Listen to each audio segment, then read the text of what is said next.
It's 10:30 p.m. The house is finally quiet. The dishes can wait. Your mom's peels are sorted for tomorrow, and you sit down for the first time since 6 this morning. Then your phone lights up. It's your 26-year-old. Mom, I need help again with rent. Just this one more time. Your stomach drops, not because of the money, because of the guilt either way. You've been here before, you've said yes before, and every time you do, something else in your life gives way. If that scene feels familiar, this episode is for you.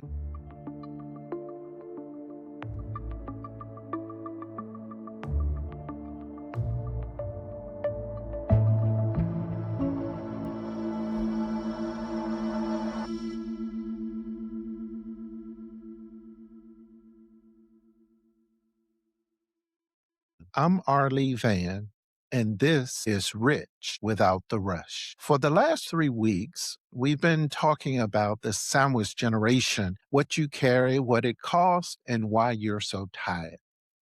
Today, we close that conversation with something you can actually use. I'm going to give you 3 sentences. They will not be easy to say at first. They may not be easy the 10th time.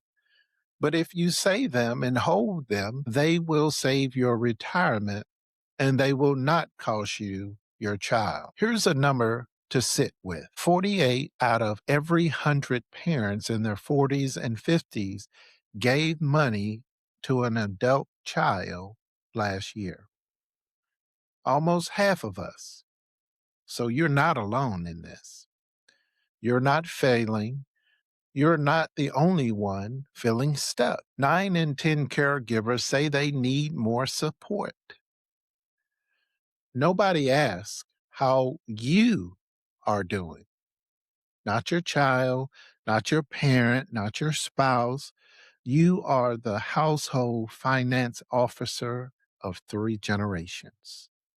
And nobody calls you that. So before we go further, hear this. You're not behind because you made bad choices. You are behind because you made everyone else a priority. Here's the trap. Saying yes feels like love. Saying no feels like failure. But love is not measured in dollars. It's measured in years. Picture yourself at 75 years old, the version of you who ran out of money in their 60s because she kept saying yes. Who can't help with the grandchildren? Who can't cover their own medication? Who becomes the next person her children have to rescue? That version of you was not more loving. You were just more tired. The boundary you set today is what makes you available tomorrow to your child, to your grandchildren, and more importantly, to yourself. So here's the script. 3 sentences. Memorize them. I love you. I can't send the money this time. Let's talk about what you can do. Let me walk you through what it does. Sentence 1. I love you. You lead with love always. The boundary isn't the absence of love, it's the proof of it. Sentence 2.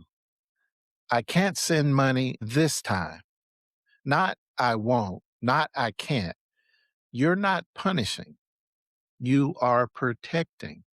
There's no shame in this sentence. It's just the truth. Sentence 3. Let's talk about what I can do. You do not abandon your child. You hand the problem back. That is respect when you do that. That is the belief that they can figure this out because they can. When the request comes back, and it will, here's your second script. We talked about this. The answer is the same. What can you do? That's it. No new debate, no explanation. You do not have to defend the boundary every time it is tested. You only have to hold it. Boundaries don't get relitigated every conversation. That's what makes them boundaries. In the scriptures, Galatians 6:5 says it plainly. For each one will carry his own load. The wisdom is older than any of us. Each person carries their own load. When you keep lifting your adult's child load, you're not loving them more. You are teaching them they cannot carry it. To love your adult child well is to let them feel the weight of their own choices. Slowly, gently, but fully. This is the Tortoise Formula in action. Direction times discipline divided by distraction equals wealth. For the sandwich generation, the biggest distraction is not Netflix, is not shopping, it is love. It is obligation. It is the child you would do anything for. You cannot remove the distraction, but you can shrink it with 3 sentences and one boundary held one time. Then again and again, the next time and the next time. Now, you might be thinking, but what if it's a real emergency? Run it through these 3 questions. Number one, is this an actual emergency or is this a pattern, not a crisis? Two, can they solve it themselves? With a roommate, a second job, a hard conversation with the landlord. And number three, am I sacrificing my own security to fix this? These are questions that we have to ask. If the answer to the third question is yes, the answer to the request has to be no. Not because you do not love them, because you do love them. Listen, you're not a bad parent for protecting your retirement. You are a wise one. You are not broke.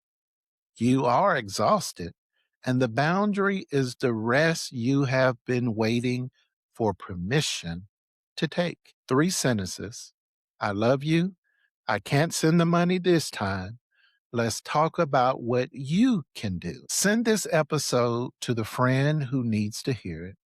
She's up at 9:30 or 10:30 p.m. too, doing the same math. I'm Arlie Vann. This is Rich Without the Rush. Be calm, be consistent, and remember, slow wins.